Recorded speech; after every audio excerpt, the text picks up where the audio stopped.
Thank you, sir. I'm pleased to resume where I left off. I was talking about some of the risks that were identified in relation to the government's proposal to establish new Adelaide University, including the investment of $440 million through a range of mechanisms. I don't know if that's the best way to characterise the investment, actually. I'll come back to that. But certainly the investment of funds with revenue to be dispersed to the universities annually, including the purchase of land and a grant of $30 million to support international student attraction. That significant expense is on the one hand. On the other hand, there are broader risks to the institution if it's not realising its ambition in the way that we hope it will. And some of those risks were elucidated by Professor Derek Abbott, a distinguished professor at Adelaide University.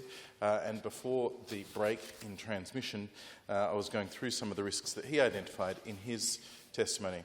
For context, I have also not said that I agree with all of the risks that he's identified, but I think it's important to reflect on them. Some of them are significant risks, some of them are risks that have mitigation strategies in place, and there's a couple that I just disagree with.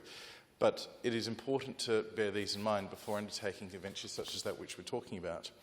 So I think that we got through to risk 8. So risk 9 that he identified, he said the merger increases systemic problems.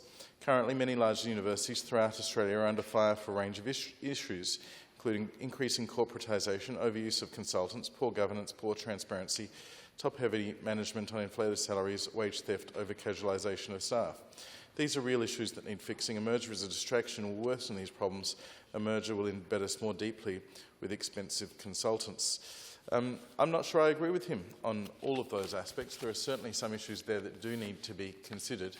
I think that if there is one argument that has been put by advocates for this, and we'll talk about timing later, but one of the benefits of resolving this this week and next week is that it does enable the university to get on with the business of merger rather than people having an uncertainty hanging over them. Now, I think that in an ideal world, the committee might have taken more time and had more time to report. But if there is a benefit of having had the abbreviated time, it is not so that students know what brand their university will have come Christmas this year for something that they might be applying for in 2026. As I think one minister said earlier this year, it is that the focus work that is distracting senior management of the universities and other staff can have clarity around it. Therefore, that informs our position. Risk 10 identified is that, and I'm quoting again from the Hansard, our ranking will plummet. An exodus, together with the fact that major organisational change always causes a ranking drop, could easily cause an initial drop by 200 places. And then so evidence of this is that the University of Adelaide right now has been undergoing internal mergers of faculties and schools over the last 3 years, and what that has done is divert time and money from core business. I'm not sure I agree with that one either, with due respect to Professor Abbott. Flinders University underwent significant reform of its schools some 5 or 6 years ago, and it did see a ranking drop, not a ranking plummet, but a ranking drop.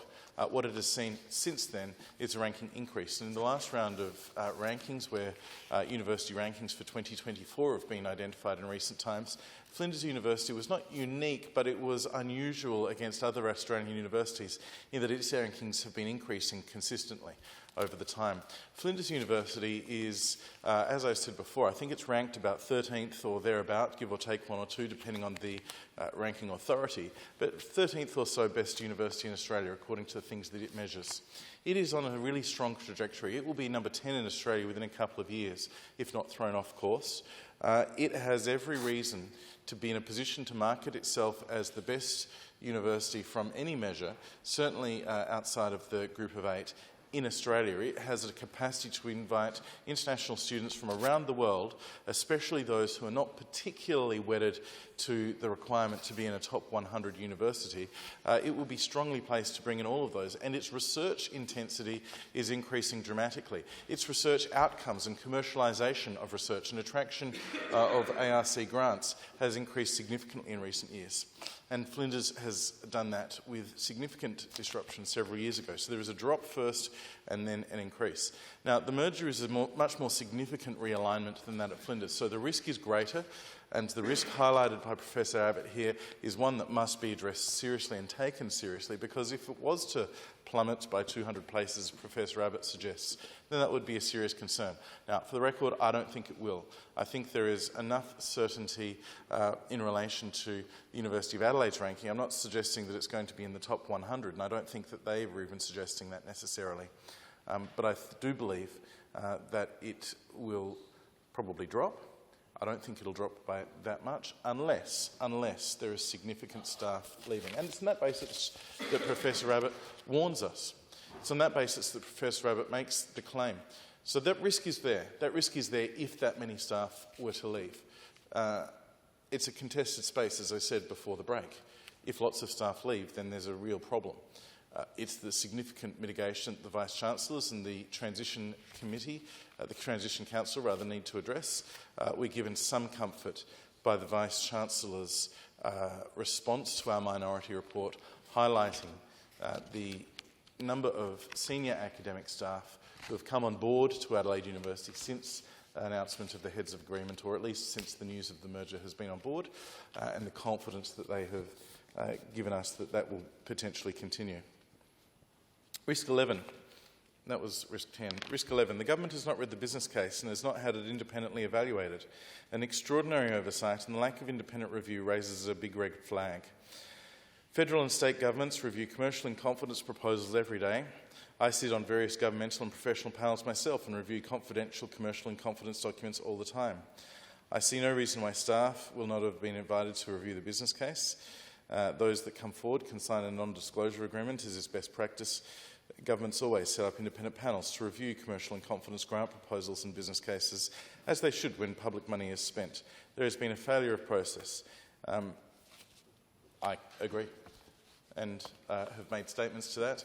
And one of the recommendations in the minority report that Jing Li and I put forward went specifically to the failures of government's process in relation to this. I spent some time earlier talking about that. I'm not going to repeat myself. In relation to risk then, Professor Abbott continues to risk 12. Difference in university cultures lead to compromise. If one were merging universities with a similar ranking and staff profiles, one might expect a good alignment, but UniSA and Uni Adelaide are not aligned, as explained earlier. He says their missions and ethos are different. Now, he highlights, I talked about students entering the university before, in the fact that actually students going to UniSA and students at Adelaide Uni are not that differently prepared in terms of their preparedness to deal with the complexity of university curriculum. Indeed, there are some courses where UniSA's ATAR entry ranking is higher than Adelaide Uni's, which might surprise some people, but I just think it's important to bear in mind UniSA is a really well-regarded teaching institution, has very high levels of graduate satisfaction and student satisfaction by any standard. It's a world-class university. The difference, as best I can summarise it, if I was to say that there's one key difference, is that Adelaide Uni has a higher intensity of research than UniSA does. There's a higher volume of research, there's a higher volume of high-quality research. It's not to underplay the important research UniSA does, there's just less of it, and indeed it's less of a focus for the university. So the risk that Professor Abbott is talking about here is not in relation to the preparation of students, we dealt with that earlier, but it's in relation to the expectations of staff. Professor Abbott says that when the staff profiles will be quite different. When two quite different management teams sit down together to negotiate details of the merged university, they'll be at loggerheads. Decisions reached will be compromises rather than meeting the intended aims of the merger. Look, that is a risk, I think, but it is not necessarily a necessity. It just highlights the significant body of work that the institutions have ahead of them to come together. If you've got two law schools with different approach to the practice of law, coming together is going to be a risk. If you've got two schools of education where one is very practical, hands-on focus, very much focused on that, and the other has more of a research mindset, then bringing that together will be a complexity, a risk, not one that's insoluble. And certainly I think that we had before the committee examples in cancer research, for example, where there are people who are already working together across the institutions and felt that they could do so better if they were integrated. There are examples, no doubt, of people in different schools, in the two different institutions, who would have a harder time than those ones came forward, and many of them may not have felt comfortable coming to our committee. It would be foolhardy to progress on this venture without taking those concerns seriously. And I just highlight to the government, and the Vice-Chancellors have heard it from me direct, that this has to be a focus. Bring these people together in the spirit of collaboration and working well together is a challenge, and it's one that everyone must be focused collaboratively to do. The risk number 13 highlighted by Professor Abbott. The new University Act for the merged university is being rushed. Many observers and staff have been calling for improved governance and an overhaul of the University Act. It would be a huge mistake for this to be a rush job that is not co-created in full consultation with staff. We need a year to critically review the Act with robust debate that includes staff and the oversight of an independent panel or commission. I'm not going to agree with Professor Abbott on all of that. I do recognise that he's not the only person calling for new governance. The union has called for new governance. I think that the Greens have put forward proposals for different governance in the Legislative Council, and no doubt the Liberal team will turn its mind to those tomorrow. But I don't necessarily agree that it is the consideration of the detail on the bill that needs to be delayed a year. The truth is that evidence we had from TEQSA backs up the information in the transition plan that was released in July by the Vice-Chancellors. Now, this is in relation to timing. For the new university to start its work on the 1st of January 2026, that means international students being able to be enrolled in the new university from the 1st of January 2026. That means the university having its authority given them to advertise for international students by the fact of it being a university, which requires TEQSA accreditation, and the fact of it being a university capable of enrolling international students, which requires CRICOS authorisation, accreditation. That new university must have its house in order well in advance of 2026. This is accepted. The average pathway for an international student who's going to come to Australia means that they have made their decision potentially 18 months in advance. We need the new university to be advertising, and it must be an accredited institution before it can advertise. We need that to be done by the middle of next year if it's to be done if it's just open its doors on the 1st of January 2026. We accept that, and we've always accepted that. The timeline outlined in the transition plan highlights that the TEQSA accreditation would need legislation. TEQSA accreditation by the 1st of July next year would need legislation passed in this place in the first quarter of next year.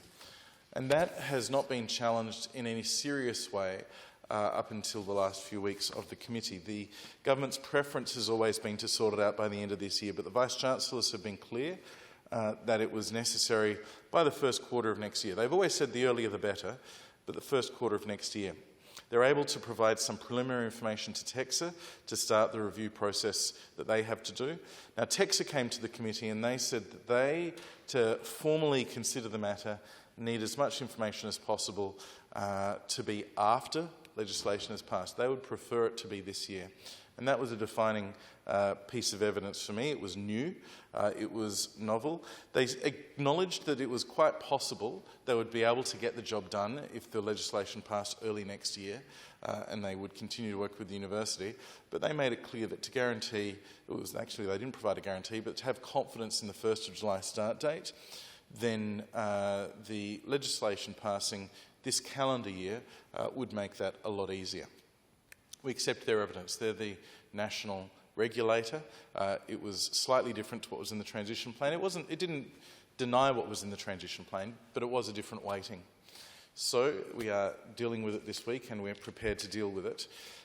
The detail of the bill and the concerns raised by Professor Abbott and the union and others, I don't think that what they would require, what they would like, a majority elected council will deliver the positive outcomes required.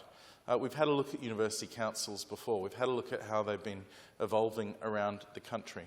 And in my view is that skills base is really important for university councils, and people who with a skin in the game, if you will, in relation to decisions that the council might take, such as representatives of staff bodies or student unions or staff unions, there's certainly a role for them, and there's a position that's been on them ever since the draft legislation came out. They must be heard at the table, but to have a majority in that position, I don't think provides a governance reform that would lead to the outcomes that are in South Australia's interests. And so, therefore, the opposition is unlikely to support significant reform along that way.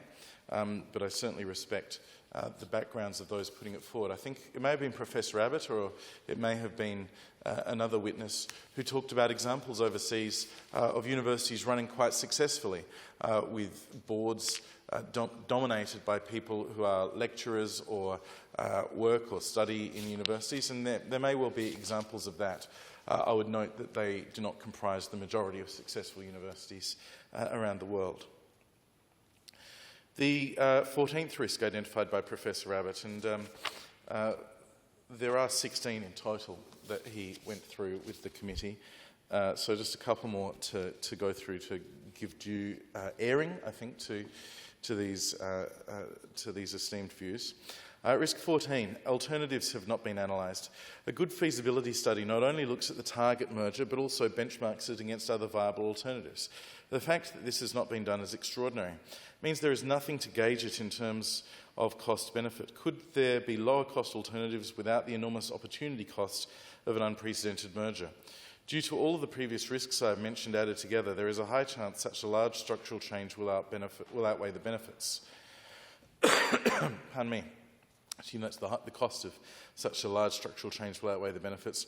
We need a further year to properly analyse this. Now, notwithstanding the comment about a year, which I don't necessarily agree with, I do think that one of the failings of process throughout this whole university merger process put in place by the government is that we don't have a relative comparison between the different options. We had Treasury tasked with the endeavour of negotiating with the universities a package that the councils would be comfortable with, that would enable the government's determined position to go through, that of facilitating a merger. We had the Department of Industry, Innovation and Science tasked with, the bill and not asked for their policy advice. At no point was the counterfactual given serious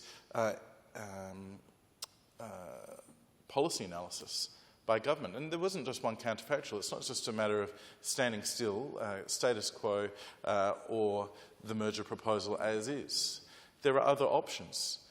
I mean, one of the significant things that has happened through this process was an acceptance that state governments, in a response partly to the way that federal funding has changed over the last couple of years, that there is a place for state governments to invest proactively in research in our universities, especially in those areas of state's strategic interest. Up until now, state government investment in universities has been on an ad hoc basis. We have various projects that are supported. As Education Minister, I recall there being a tender that went out for a research project worth $500,000, particularly focused on supporting students who don't engage successfully with their high schooling and finding out what happens to them and how better we could engage them going forward. These sorts of one-off or occasional relationships between the government and universities are modest in scale in South Australia, certainly modest by comparison to other states. This perpetual research fund would see that relationship change so that state government would be have a continual investment in university research that would enable research teams within universities to turn their attention more critically and in a more focused way to areas of identified state strategic interest. Because the research funds at Adelaide University and the one that we propose to set up at Flinders University are constrained to an agreed set of states' strategic interest topics of research. Now, the committee that will determine this is to be made up of 3 members appointed by the Treasurer and 2 members appointed by the University of Adelaide. We may do something similar at Flinders. We'll have a look at that detail in due course. That committee will be working from a list that is agreed between the university and the government for state strategic interests. But again, I've talked about the 3 areas in particular I've highlighted we'd focus on at Flinders: AgTech, research for AUKUS and defence, and health science. There'll be potentially other ones at Adelaide University. But having state government investment in research is novel. Now, here's the counterfactual. What about if we did that investment in research without necessarily having the merger take place. If it's decided that it's a public good to have these investment funds, $200 million research fund and a $120 million equity fund, it's a public good to have the research extra capability supported by state government and extra access for young people or older people looking for new jobs supported by the equity fund. No government department did any work on what that might look like without having to go through the opportunity cost and the significant cost and the upheaval of having a merger. That's extraordinary. Professor Abbott describes it as extraordinary. I agree with him. That sort of work should have been done. That sort of work was not done by the Cabinet highlights the risk that this government has indeed created in undermining confidence in this signature project. So we would hope, certainly, that the risk of not doing this fund at Flinders will be mitigated by the election of a Spears Liberal government in March 2026. But the opportunity that may be lost through a different approach with less transition costs at UniSA and Adelaide Uni, look, we'll never know, and that's a shame. Risk 15, put forward by Professor Abbott, he says not following best practice. Manchester's description of its merger, tabled as evidence in the first. He goes on, he cites critical factors to Manchester's success: universities similar in research standing, internal support from staff and students, contiguous campuses, and both vice-chancellors retiring. The proposed Adelaide merger ticks none of those boxes. Look, some of that's debatable, but it's certainly risks worth looking at. And the last risk he identifies, risk 16, he says that 80% of mergers fail, and the reason is people aren't boxes. Many well-known massive corporate merger debacles that we've all heard about. He goes on to say that these resulted in the loss of billions of dollars. Given our uni merger is unprecedented, what is it that emboldens South Australia to think it can execute this flawlessly based on a rush-through 6-month study? Certainly, those risks are worth considering. I seek leave to continue my remarks. Leave sought. Leave granted. Leave is granted.